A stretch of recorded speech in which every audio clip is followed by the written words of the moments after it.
Medical की जरूरत है। उर्दू से वाबस्ता ख्वाहिशमंद हमारे दफ्तर भारतीय डिजिटल वाकई गुलाम चौराहा नज़द विश्व शांति कॉलेज 5 ता 7 बजे शाम राब्ता करें या कॉल करें 9553521111।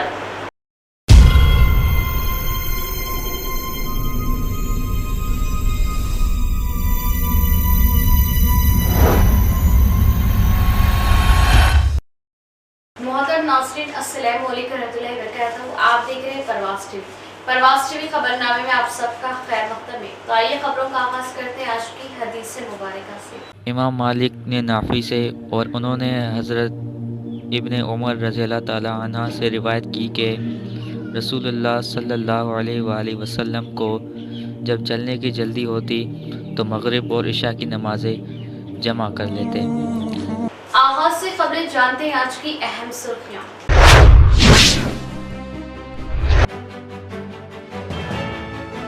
चंद नशे के आदी अफराद ने गिरोह बनाकर मुझ पर हमले की कोशिश की। पुलिस हमले की तमाम तहकीकात करते हुए खातियों को कैफे किरदार तक पहुंचाए और हमले को एमआईएम से ना जोड़े।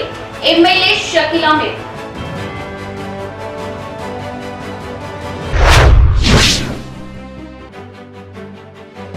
बोधन मजलिसी नुमाइंदा काउंसलर्स पर झूठे इल्जामात लगाते हुए जेल भेजे जाना काबिले मजम्मत।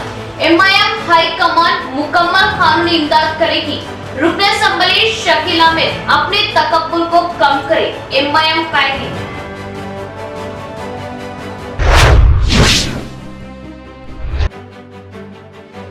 अक़लियतों को तरक्की के धारे से जोड़ने के लिए रियासत भर में तमरीज़ का जाल मील का पत्थर साबित होगा। तमरीज़ ओहदेदारान बिना किसी तनाज़ा तलबा को आला तालीम व अखलाकियत से सरफराज करे। रियासती अक़लियती कमीशन चेयरमैन तारिक अंसारी। अब खबरें तफसील से। मुझ पर जो कातिलाना हमला किया उसको एमआईएम से ना जुड़े। कुछ नशे के आदी अफराद गिरोह बनाकर मुझको कत्ल करने की साजिश रच रहे थे, जिसको पुलिस ने नाकाम बनाया। हमला करने वालों में बीआरएस के भी कुछ लीडर शामिल हैं। हमले की साजिश की पूरी जामे तहकीक करते हुए पुलिस खातियों को कैफे किरदार तक पहुंचाए। MIM chief barrister Asaduddin Owaisi भी इस पर तवज्जो दें और ऐसे कायदीन को पार्टी से बेदखल करने की शकील आमिर की अपील। नाज़रीन अस्सलाम वालेकुम। आज हमारे साथ बोधन एमएलए शकील आमिर साहब जुड़े हैं। हम उनसे बात करेंगे कि जिस तरह उन पर जानलेवा हमला किया गया, कत्ल की साजिश की गई थी, जिस पर पुलिस ने एक्शन लिया, उसके हक़ाइक़ क्या है और उस पर वो क्या ख्याल रखते हैं, क्या राय रखते हैं। अस्सलाम वालेकुम सर। सब में पहले तो आपका खैर मक़दम है। सर, जिस तरह के आपके ऊपर कातिलाना हमला किया गया, साजिश की गई थी, तो ये भी बात चल रही है कि खाली आप घिराव करके आपसे तरक्यात पर सवाल किया जा रहा था, उसको अलग रंग दिया गया। इस पर आप क्या वज़ाहत करेंगे? देखिए, पहले तो मानने वाले से बचाने वाला अल्लाह रब्बुल इज़्ज़त है। अल्हम्दुलिल्लाह, अल्लाह का बहुत बड़ा रहम व करम है। लोगों की, बोधन की आवाम की दुआएं हैं कि अल्लाह ताला इस कातिलाने हमले से मेरी हिफाजत करे। ये जो मंसूबा रचा गया, ये जो लोगों का मंसूबा था, ये काफ़ी दिनों से इन लोगों की एक साजिश के तौर पे ये रोज़ सुबह तक शरत रेड्डी नामी आदमी के पास बैठ के हर दिन ये मीटिंगां करना और जो है वहाँ पे बैठ के गांजा, चरस, इस तरीके के जो ड्रग्स है उसको इस्तेमाल कर लेते हुए एक जो आदमी उससे मेंटली वो हो जाता, किसी हाल में एमएलए को जो है ख़त्म करना है बोल के बिल्कुल कत्ल करने के मंसूबे से ये प्लान किया गया। इसमें कोई पार्टी का ताल्लुक़ नहीं है। पहली बात तो मैं साफ़ कर दूं, एमआईएम पार्टी बोल रहे, एमआईएम पार्टी का इससे कोई लेना देना नहीं है। ये जो इंडिविजुअल लोग जो मेरे पे हमला करे, कोई काउंसलर को कोई पार्टी से, वैसा तो फिर बीआरएस के भी लोग हैं, कोई पार्टी की इसमें बात नहीं है। चंद 5-6 लोग जो अलग अलग पार्टी से वाबस्ता है वो अलग बात है। उन लोग एक मंसूबे के तौर पे सारे लोग एक होके किसी कीमत पे जो है एमएलए को कत्ल करना है बोल के एक बहुत पुख्ता साजिश रची गई। मिर्ची का पाउडर लेके आए, नांदेड़ से हथियार लेके आए। उसके बाद 3 दिन तक 55 बार जाके, मैं जहाँ जो जगह पे आ रहा हूँ 55 बार वहाँ पे जाके रेकी करे उस जगह की कि किस तरीके से मारना है, लोगों को समझाए, मीटिंग्स करे, पैसे 2 लाख रुपए भी लिए गए। काफ़ी चीज़ें हैं, अभी पुलिस तफ्तीश कर रही, जितना मेरे को मालूम हुआ वो बातें बता रहा हूँ मैं। पुलिस वाले तो बोल रहे इसमें और ज़्यादा लार्जर कॉन्स्पिरेसी है, बहुत भयंकर मंसूबे के साथ जो है इन लोग काम कर रहे। अभी फ़िलहाल तो मेरे को सऊदी से, मलेशिया से, फलाने से, पूरे दुनिया की हर कंट्री से अभी तक 92 फ़ोन कॉल्स आए धमकियों के कि भाई तुम्हारे को कत्ल कर देंगे, मार देंगे, तेरे को तो नहीं छोड़ते हम। इस तरीके से फ़ोन भी इन लोग करा रहे। और रायलसीमा में भी कुछ लोगों को मारने के लिए बात करे, ये भी मालूम हुआ। मध्य प्रदेश जबलपुर से कोई जाके हथियार लेके आया, एक शरीफुद्दीन बोल के, जबलपुर से उसका बड़ा ताल्लुक़ है, शरफू नाम है उसका, वो भी नोटोरियस क्रिमिनल है। उन्हें जाके लेके आया ख़ास तौर पे हथियार। वो जो लेके आए, जो भी लेके आए, उसको भी पुलिस अभी पीछे, वो भाग में है उन्हें, लेकिन सबको लेके आते पुलिस पे पूरा पे भड़कावे करके, पार्टी का आसरा लेके इस तरह। कभी MIM पार्टी ये नहीं बोलती कि MLA को जाके तुम कत्ल करो या तुम हमला करो। कभी मेरी बलाला साहब से भी बात हुई, वो बोले ये सख्त तरीन हम इसकी मजम्मत करते, गलत चीज़ है अगर ऐसी बात हुई, समझे। पुलिस अपनी इंक्वायरी करने दो, उनका भी स्टैंड यही था। असद साहब से भी अदबन गुजारिश करता हूँ कि ऐसे लोगों पे सख्त से सख्त मेहरबानी करके आप कार्रवाई कीजिए, जो हकीकत है मालूम कर लीजिए, और ऐसे लोगों पे ज़रूर आप कार्रवाई करिए जो आपकी पार्टी का नाम बदनाम कर रहे, और जो एक जिम्मे। जी बहुत बहुत शुक्रिया। शकील भाई, एक सवाल, इसका मकसद क्या था हमला करने का? इसका मकसद ये है कि एक शरत रेड्डी बोलने वाला आदमी, उसको MLA बनने का है, और ये लोग, उन्हें क्या करता, ये लोगों को पैसों से फीडिंग करते रहता। तो उन्हें क्या है कि वो लोग जो मारने वाले हैं उनको भी यही बोला गया कि भाई इनको मारते ही इन्हों MLA बन जाते, हम तुम्हारे को सब देख लेते, तुम्हारी फैमिली को देख लेते, इतने लाख में बात करें, उतने लाख में बात करें, कुछ पैसे का लेन देन भी हो गया, सब हो गया कि भाई तुम वो कर दो, हम MLA रहते। उसमें क्या है, मेरे ऊपर से जो जलन हसद करने वाले सबसे बड़ा कातिल जो है ये मीर नज़ीर अली डब्बू चोर है। सबसे बड़ा डेंजरस छोटा चोर जो ये पूरी कॉन्स्पिरेसी रचा वो है मीर नज़ीर अली, समझे आप। और उन्हें बोला कि ये जो बच्चे मारने वाले, मैं हर चीज़ से तुम्हारे को देख लेता हूँ, पूरा मेरी जिम्मेदारी है। शरफुद्दीन मेरे पैसे देना है, उनके बहन के ऊपर चेक्स मेरे को दिए थे, कोर्ट में केसेस हुए, तो उन्हें उसका मंसूबा ये था कि भाई मेरे बहन पे केस करा, इसको मार देता हूँ मैं, समझे आप। और ये शरत रेड्डी के साथ ये जो अल्ताफ़ और नवीद और ये समीर, ये राशिद, ये इन लोगों की एक गैंग है। ये इन लोगों पूरे साइको लोग हैं, ये साइको बोलते हो, इन लोगों पूरा ये चरस गांजा वांजा लेने वाले एकदम साइको टाइप के लोग हैं।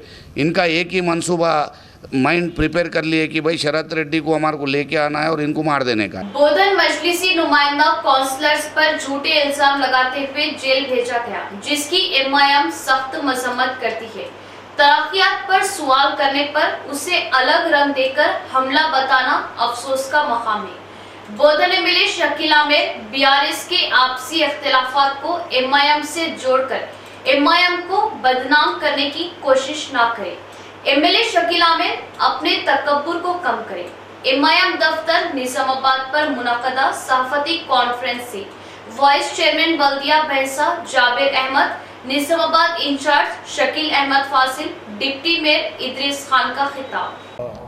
हमारे पार्टी पे जो इल्ज़ामात लगा रहे हैं हमारे काउंसलर्स को, हमारे वहाँ के टाउन सदर को, इससे पहले भी जो है ना शिवाजी स्टैचू के ताल्लुक़ से जो केसेस वगैरह हुए, हालांकि हमारे वहाँ पे सदर मुशीर बाबा भी नहीं थे और बहुत से हमारे काउंसलर्स नहीं थे, मगर जब भी काउंसलर्स के ऊपर गैर ज़रूरी इल्ज़ामात लगा के उनके ऊपर 307 वगैरह बुक करके केसेस बुक करे, जब भी हमारे सदर साहब हमारे निज़ामाबाद की टीम को भेज के केसेस वगैरह पूरे उसके ताल्लुक़ से हल कराए हैं, हम खामोश बैठ गए थे। फिर इसके बाद अब जो फिर परसों 3 दिन पहले फिर वाक़या शुरू हुआ, उसमें भी हमारे काउंसलर्स को बेज़रूरी तौर पर, गैर ज़रूरी तौर पर उसमें मुलविस करके 307, 120B वैसे सेक्शंस लगाकर उनको परेशान किया जा रहा है।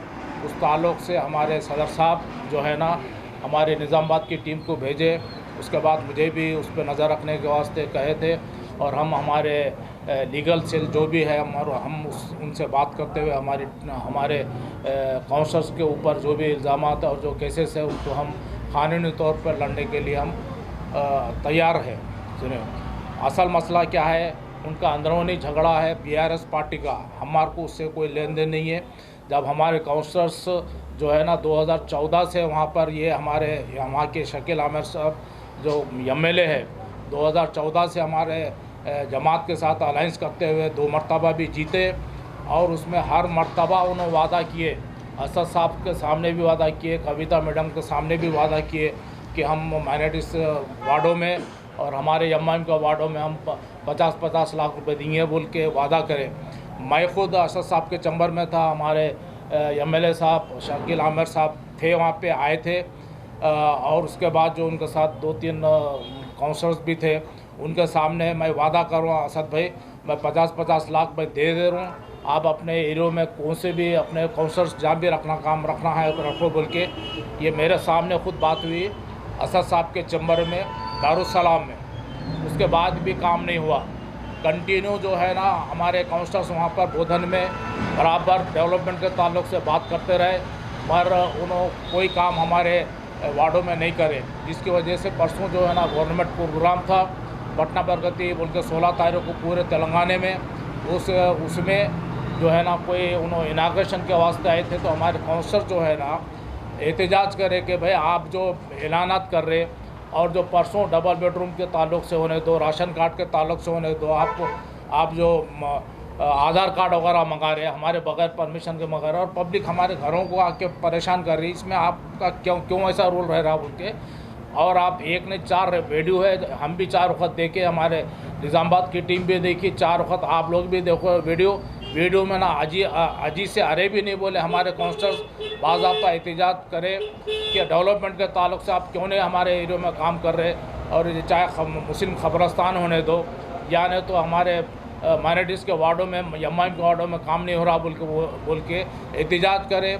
और ख़ास तौर पर जो है ना वो वीडियो में हमारे एमएलए साहब खुद 2-4 वक्त धूमल के हमारे काउंसलर के ऊपर आए, पर हमारे काउंसलर्स की ज़बान में कभी अजी से अरे भी नहीं आया। और रहा मसला वो हमले का जो उन्होंने जो गैरज़रूरी इल्ज़ामात हमारे पार्टी के काउंसलर्स पे लगाए हैं वो बिल्कुल गलत है, क्योंकि ठीक है लाए तो भाई पुलिस का काम क्या है कि वो तलवाना जब्त करना चाहिए, और उनके जो मामला जो शरत रेड्डी हो या उनके काउंसलर्स है उनके साथ उनका मामला चला, पर हमारे काउंसलर्स को लामाला हमारी जमात को लामाला जो मिला रहे उन्होंने अपना आने वाले इलेक्शन के जो ताल्लुक से ना उन्होंने गलत ख्याल रखते हुए अगर ऐसा ये काम करा तो मजलिस अपने ताल्लुक से बराबर वहाँ पे सोचेंगी। ये चीज़ें जो है ना ये जो क़ानूनी चीज़ें मैं आप लोगों के सामने मैं हमारे प्रेस वालों के सामने रखा है, और मैं हमारे एमएलए साहब से ये रिक्वेस्ट करूँगा कि आप अपने जो भी तकब्बुर और आपका जो है ना वो चेंज करो, वरना आपके आने वाले इलेक्शंस में आपको वहाँ पे अवाम आपको सबक सिखाएंगी बोल के मैं हमारे एमएलए साहब को ये भी एक हमारी हिदायत है। समझो तो हम तो सामना करेंगे बराबर, और क़ानूनी सामना करके हम हमारे काउंसलर्स को हमारे वर्करों को हम तो क़ानूनी इमदाद देते हम तो छोड़ेंगे ज़रूर, मगर आपके हालात जो है ना वो आने वाले इलेक्शन में बहुत ख़राब है।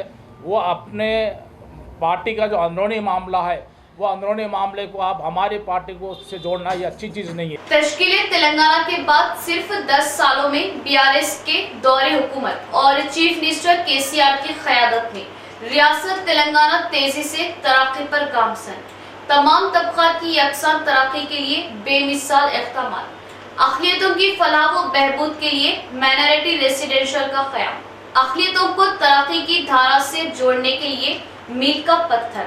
टेमरीज ओहदेदार बिना किसी तनासा पूरी तवज्जो, मेहनत, ईमानदारी के साथ अपनी जिम्मेदारी अदा करें और तलबा को मियारी तालीम से सरफराज करें। धर्मपुरी हिल्स टेमरीज में मुनक्कदा हरीत हरम प्रोग्राम से अक़लियती कमीशन चेयरमैन तारिक अंसारी का खिताब। Grace of almighty dream come true admissions के लिए अब मौका नहीं है। बच्चे जो है अब रिकमेंड्स आ रहे हैं मेरे को कि जो है आप जरा बोलिए फलाने स्कूल में बच्चे के एडमिशन कराओ फलाने स्कूल में। This is a country to everything और एक सबके लिए ये जो है रिगार्ड्स सबके लिए, credit goes to every single individual. Bashir sahab, Siya साहब, इससे पहले भी जो लोग काम करते हैं और बहुत सारे लोग काम करते हैं, तो जो है डेफिनेटली आज जैसा ख्वाब पूरा हो गया। और तो मैं थैंक यू सो मच कि जो है आप बेस्ट रिगार्ड्स फॉर जिया साहब। I have a lot of expectation definitely. Daily I used to like interact with AK Khan and Shafiullah regarding his memories. I used to tell them जो निज़ामत की जो committee है, निज़ामत की जो लोग टीम है काम कर रहे हैं, definitely they are not like कभी कोई भी कॉन्स्पिरेसी में दे रहे थे, वो लोग बहुत अच्छा काम कर रहे हैं, they are giving their best. तो डेफिनेटली जो है रिक्वेस्ट द टीचर्स कि आप लोग भी जो है किसी भी कॉन्ट्रोवर्सी कॉन्स्पिरेसी मत आए, अपना काम अपनी जिम्मेदारी पूरी करें। इसी में जो है आपकी हमारी सबकी हुकूमत की, स्कूल की, बच्चों की, सबकी जो है बेहतरी, सबका फायदा उसी में है। तो आज हम डिसीजन सेलिब्रेशन कर रहे हैं, जैसा बशीर साहब बताया कि जो है we have lot of societies अभी लाइक कैस्ट वाइज और BC ST BC माइनॉरिटी सब है। तो सब में जो है तेलंगाना से पहले क्या था, तेलंगाना के बाद क्या था, तो 10 साल में जो है तकरीबन like 22 day long program celebration है। We are celebrating every single day, welfare day, we are Haritha Haram, सब लोग जो है। तो आज ऐसे कई 22 दिनों में जो है बहुत सारे प्रोग्राम दिए और डेफिनेटली जो है we are giving the best और प्रोग्राम बहुत अच्छे तरीके से सेलिब्रेट हो रहे हैं in every single government office और स्कूल्स में। और खासतौर से आप लोग के पास यहाँ पर हरिता आराम में आज हरिता आराम का दिन है। Definitely we have planted many trees. Haritha Haram का इंपॉर्टेंस जो है वंडरफुल बच्ची जो है बहुत अच्छा इंपॉर्टेंस बोली है, बड़ी कॉन्ग्रेचुलेशन टू हिम बच्ची। तो जो है बहुत बड़ी फजीलत है वो इस्लाम में। देन और एक साइंटिफिक नेचर में जब इस planting a tree, definitely when I last month I took my oath as a commission chairman in Hyderabad. I have planted tree before taking my charge to the office. I planted the tree और रोज सुबह office जाने से पहले तो रखी जगह में पानी डाल के उसको जो है ऑफिस पे जाता हूँ। मैं आपको बोलूँगा कि planting a tree, building of the nature, saving का नेचर। तो रोज आप अपनी बर्थडे में, अपनी आप सबकी बर्थडे में एक चार प्लांट करते रहिए, अपने टीचर्स की, अपने प्रिंसिपल्स की बर्थडे में ट्री प्लांट करिए। Definitely it gives you return, it comes return. आपको जो है अच्छा नेचर और अच्छा एनवायरनमेंट सब देता है। बारिश की वजह, रेन्स की वजह भी जो है ट्रीज होते हैं। तो डेफिनेटली आज once again I would like to congratulate everyone on this Haritha Haram celebrations. I am very proud and honoured to be here. Last day your principal called me that today is Haritha Haram का day है, celebrate करना है, आप आइए। तो बोला definitely, मैं बोला पहले उनको मजाक करा कि जो है like you know who you talking to. उन्होंने बोले हाँ थोड़ा सा शी टुक टाइम एंड उन्होंने रियलाइज करके हाँ I am talking to chairman, commission chairman. बोला yes you are talking to us. But definitely every being a chairman, अगर चेयरमैन है, चेयरमैन नहीं है, being a normal person, being a simple person, I will be there for the डिमरीज। मैं definitely डिमरीज के लिए आऊँगा, कौन से भी कोने में रहूँगा जो है डिमरीज के लिए सेलिब्रेशन में। Because when the time was enough I was here, you all invited me, you all conveyed by your request. हर पीर को मुनक्कद किए जाने वाले प्रजवानी प्रोग्राम को अचानक मुलतवी करने पर दरख्वास्त गुजार मायूसी से लौट गए। शहर के कलेक्ट्रेट ऑफिस में अवामी मसाइल को लेकर मुनक्कद किए जाने वाले प्रजवानी प्रोग्राम को जिला ओहदेदारान की जानिब से एक दिन पहले मुलतवी किया गया। प्रोग्राम के अचानक मुलतवी करने से जिले के अतराफ के अवाम तक इत्तला न पहुंचने पर कसीर तादाद में अवाम जिला कलेक्ट्रेट पहुंचकर मायूस लौट गए और कुछ लोग जो बहुत दूर से आने पर हमारी फरियादों को लेने का मुतालिबा किए जाने पर ओहदेदारा ने अपनी फरियादों दरख्वास्तों को कलेक्ट्रेट के गेट के बाहर लगाए गए फरियादी बॉक्स में डालने की हिदायत दी। दूर से आए अवाम ने बॉक्स में अपनी दरख्वास्तों को डालते हुए मायूस लौट गए। 10 साला तासीस तेलंगाना जश्न के मौके पर भीमगल के माइनॉरिटी रेसिडेंशियल स्कूल में हरिताराम प्रोग्राम का इनेकाद, शुरा के खिताबात। रियासत तेलंगाना की 10 साला सालगिरह की तकरीब के मौके पर माइनॉरिटी स्कूल भीमगल में आज पौधे लगाए गए। इस मौके पर प्रिंसिपल असगर अली साहब ने मुखातिब करते हुए कहा कि जंगलात की कटाई आज दुनिया को दरपेश अहम मसाइल में से एक है। हुकूमतें इन साइंसदानों पर ज्यादा तवज्जो नहीं देती जिन्होंने खबरदार किया कि अगर जंगलात का तहफ्फुज़ ना किया गया तो इंसान की बका को खतरा है। ये एक मसला है क्योंकि सियासतदान सिर्फ अपने मफादात की फिक्र करती हैं। इब्राहिम लिंकन ने कहा कि हुक्मरान आने वाली नस्लों के बारे में सोचता है। आज दुनिया के मुमालिक में सियासतदानों के सिवा कोई हुक्मरान नहीं है। हमारे वज़ीर आला ने आने वाले नस्लों को जहन में रखकर हरिताराम प्लान बनाया। उन्होंने तहरीक के जज्बे के साथ अपने दायरे इख्तियार में तेलंगाना में दरख्त लगाने के तहफ़्फ़ुज़ के प्रोग्राम को अंजाम देने का फैसला किया। इन 9 सालों में हरितारम के नतायज हैरानकुन हैं। 2021 का 2015 हरियाली में 6.8% इजाफा हुआ। रियासत भर में शहरों के करीब 19 अर्बन फॉरेस्ट पार्क्स कायम किए गए। जंगल के बढ़ने का मतलब यह है कि इसकी पनाहगाह में जानवर, परिंदे और मुख्तलिफ जानदार फलते फूलते हैं। ये हरियाली इस बात का सबूत है कि तेलंगाना में फितरत का तनु पनप रहा है। रियासत भर के हर गांव में नर्सरियां बनाकर दरख्तों की हिफाजत के लिए तमाम इंतजाम किए जा रहे। इस मौके पर स्कूल और कॉलेज स्टाफ, मकामी कायदीन व दीगर मौजूद थे। जिले में खेल भवन को खूबसूरती के साथ तामीर के लिए हुकूमत ताउन दे रही। बोधन खेल भवन में खूबसूरती के साथ तमाम सहूलतों को फ्राहम किया जाएगा। बोधन एमएलए शकील आमिर का खिलाड़ियों को तैयार।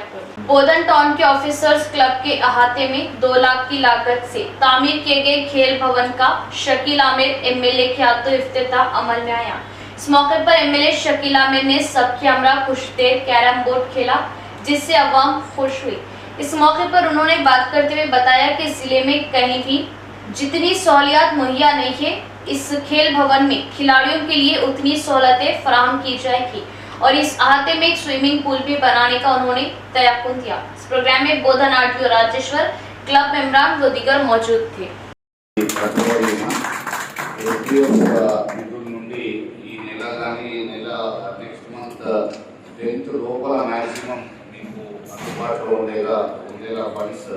తప్పకుండా నేను ఎస్డిఎఫ్ నుంచి నిధులు కేటాయిస్తా.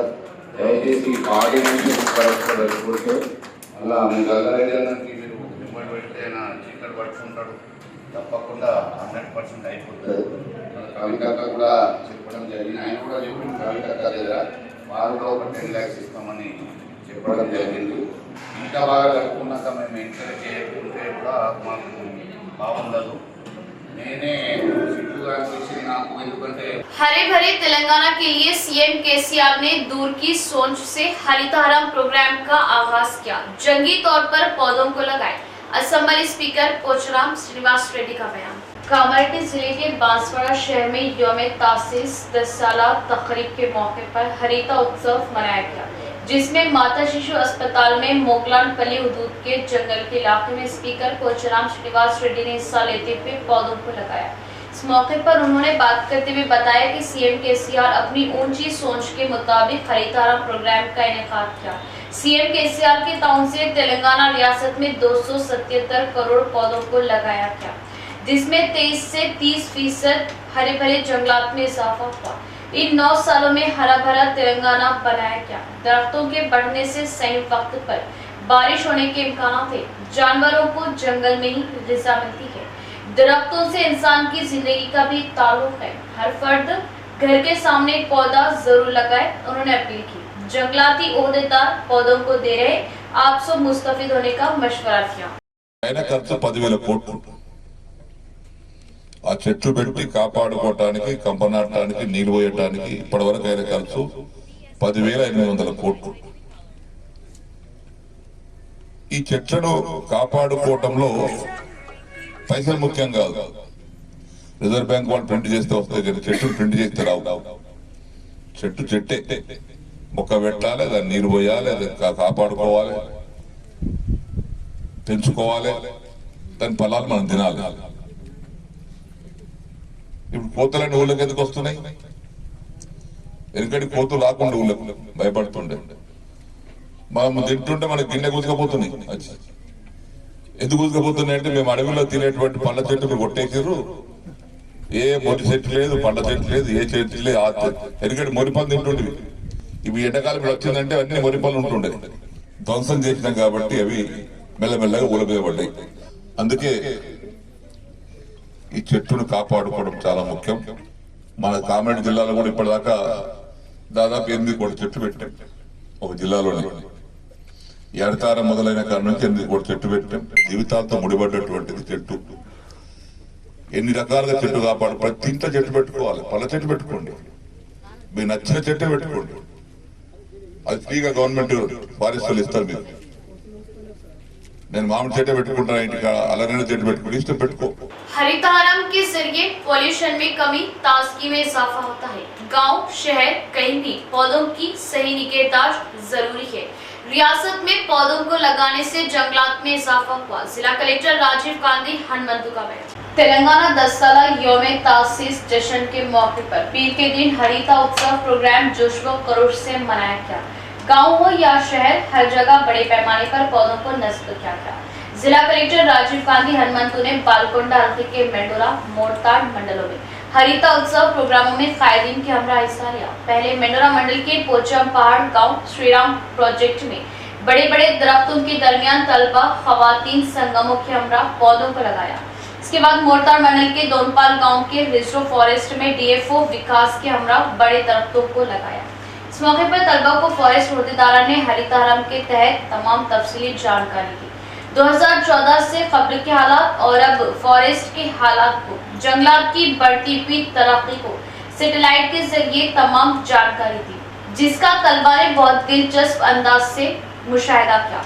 इस मौके पर जिला कलेक्टर ने तलबा को बताया कि हर फर्द को हरितहारम पौधों को नस्ब करने की जरूरत है।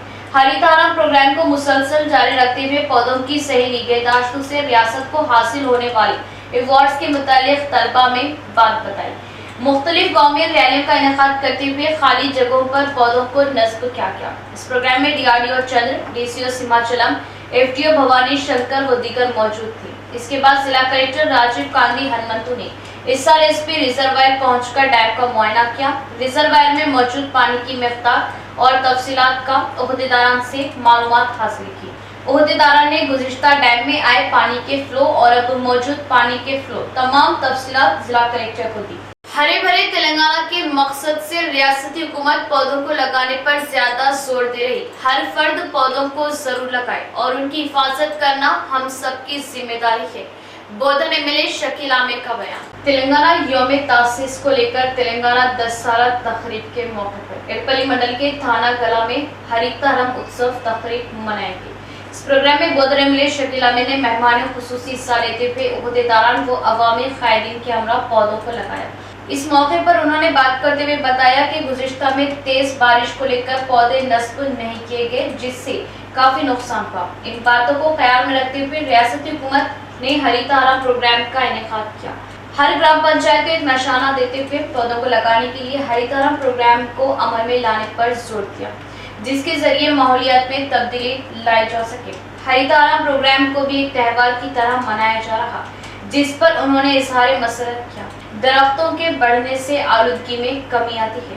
हरे भरे माहौल को अहमियत देने वाले हर फर्द हरितहारम में दिलचस्पी लेते हुए पौधों को लगाने में आगे आए। इस प्रोग्राम में DPO Jayasudha, Bodhan AMC chairman Venkateshwar Rao Desai, ZP vice chairperson Rajitha Yadav, MPP Srinivas, BRS mandal सदर श्रीराम, सरपंच भास्कर रेड्डी, MPTCs बी सुमलता, पद्मा, दीगर सरपंचेस मौजूद थे। రోజు హరిత తెలంగాణ అనే కార్యక్రమాన్ని రాష్ట్ర వ్యాప్తంగా నిర్వహిస్తూ ఉన్నాం. అందులో భాగంగా ఇక్కడ అలీసాగర్ తానాకలం గ్రామ పంచాయత్లో మా గౌరవ సర్పంచ్ భాస్కర్ రెడ్డి గారు మరియు ZP వైస్ చైర్మన్ రజిత గారు, MPP శ్రీనివాస్ గారు వీరి ఆధ్వర్యంలో ఇక్కడ ఈ అన్ని ఏర్పాట్లు చేయడం జరిగింది. అలాగే నిజామాబాద్ నుంచి DPO గారు, అలాగే MDO గారు, ఇతర అధికారులు అందరూ కూడా ఇక్కడ రావడం జరిగింది. తెలంగాణ రాష్ట్రంలో రాష్ట్రం వచ్చిన తర్వాత అనేక ఇబ్బందులు ఉండే, స్పెషల్లీ ఎన్విరాన్మెంటల్ విధంగా చూస్తే మన గ్రీన్ కవరేజ్ అనేది స్పెసిఫిక్గా తెలంగాణలో నిజామాబాద్ జిల్లాకు చాలా తక్కువ గ్రీన్ కవరేజ్ ఉండే.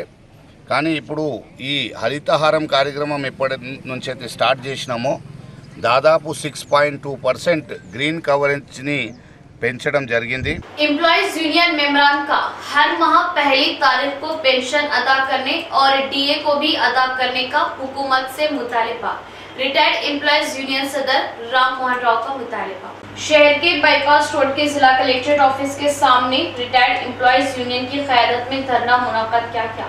इस मौके पर हर माह की पहली तारीख को पेंशन अदा करने, हुकूमत को रिटायर्ड मुलाजमीन ने मुतालबा किया और डीएस को फौरी अमल में लाते हुए रिटायर्ड मुलाजमीन के साथ इंसाफ करने का मुतालबा किया और हर माह पहली तारीख को पेंशन अदा न करने पर एहतजाज में जिद्दत लाने का हुकूमत को इंतबा किया और जियो 108 को अमल में लाने की अपील की। इस प्रोग्राम में सिरपा हनुमानडू एम्प्लॉइज यूनियन के मेंबरान व दीगर मौजूद थे। Pensioners and retired persons association ఆధ్వర్యంలో ఈరోజు 19వ తేదీ జిల్లా కలెక్టరేట్ ఎదుట పెద్ద ఎత్తున ధర్నా కార్యక్రమాన్ని నిర్వహించడం జరిగింది. ప్రధానంగా కాల పరిమితి ముగిసినందున బీఆర్సీ కమిటీని వెంటనే నియమించాలని, బకాయి పడ్డ 3 డిఏలు వెంటనే విడుదల చేయాలని, ఈ కుబేర్లో పెండింగ్లో ఉన్నటువంటి బిల్లులు ఏవైతే ఉన్నాయో సంవత్సరాల తరబడి పెండింగ్లో ఉన్నాయి వాటిని వెంటనే విడుదల చేయాలని, ఎంప్లాయీస్ హెల్త్ స్కీమ్ పరిధిలో ఉన్నటువంటి వెల్నెస్ సెంటర్లు, అదేవిధంగా నగదు రహిత వైద్యాన్ని అన్ని కార్పొరేట్ ప్రైవేట్ ఆసుపత్రుల్లో ఎలాంటి కోత లేకుండా మరి వాటిని మంజూరు చేయాలని, ఇలాంటి ప్రధానమైనటువంటి డిమాండ్లతోటి, అదేవిధంగా గతంలో ముఖ్యమంత్రి గారు అనేక హామీలు ఇచ్చారు. ఆ హామీలో భాగంగా 398 రూపాయలతో పనిచేసినటువంటి ఎవరైతే స్పెషల్ టీచర్లు ఉన్నారో వాళ్ళకి నోషనల్ इंक्रीमेंट ఇస్తానని చెప్పేసి మాట ఇచ్చారు. हाईकोर्ट स्टे की परवाह किए बगैर हमारे घरों के रास्ते रोकते हुए हमें परेशान किया जा रहा। गैर कानूनी तामीर को रोकते हुए हमें इंसाफ दिलाए। डोंकेश्वर साबिका सरपंच हरिदास का जिला कलेक्ट्रेट के सामने धरना।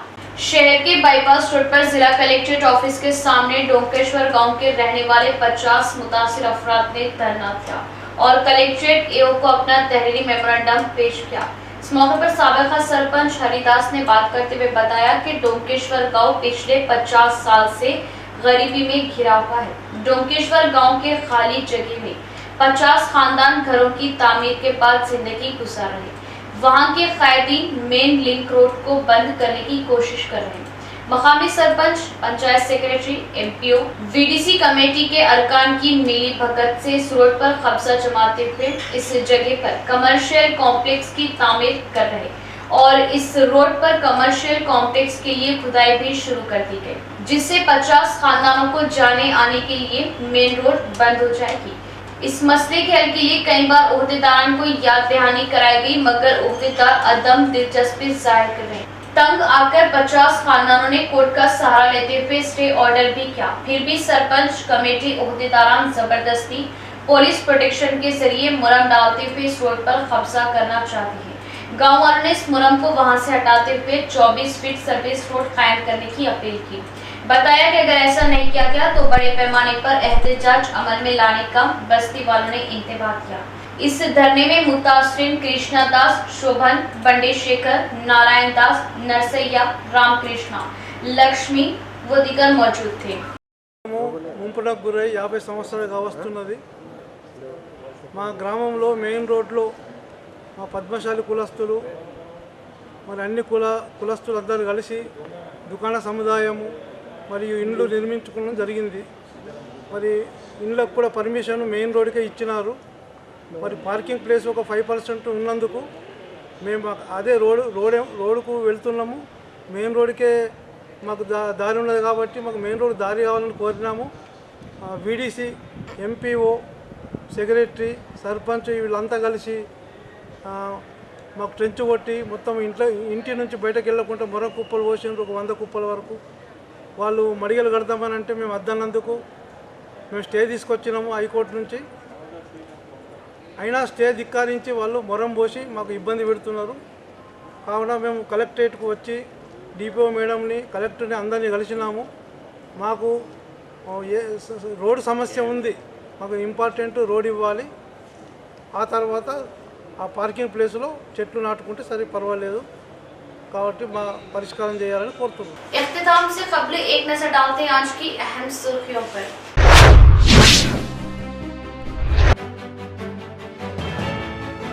चंद नशे के आदी अफराद ने गिरोह बनाकर मुझ पर हमले की कोशिश की। पुलिस हमले की तमाम तहकीकात करते हुए खातियों को कैफी किरदार तक पहुंचाए और हमले को MIM से ना जोड़े। MLA शकील आमिर।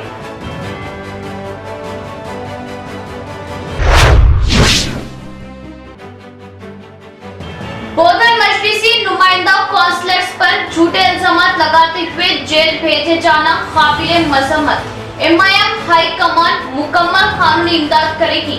रुकने असम्बली शकील आमिर अपने तकब्बुर को कम करे, एमआईएम कहेगी।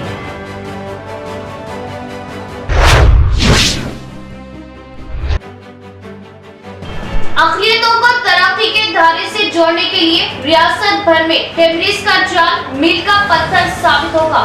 तमरीज ओहदेदारान बिना किसी तनाज़ा तलबा को आला तालीम व अखलाकियत से सरफराज करे। रियासती अक़लियती कमीशन चेयरमैन तारिक अंसारी।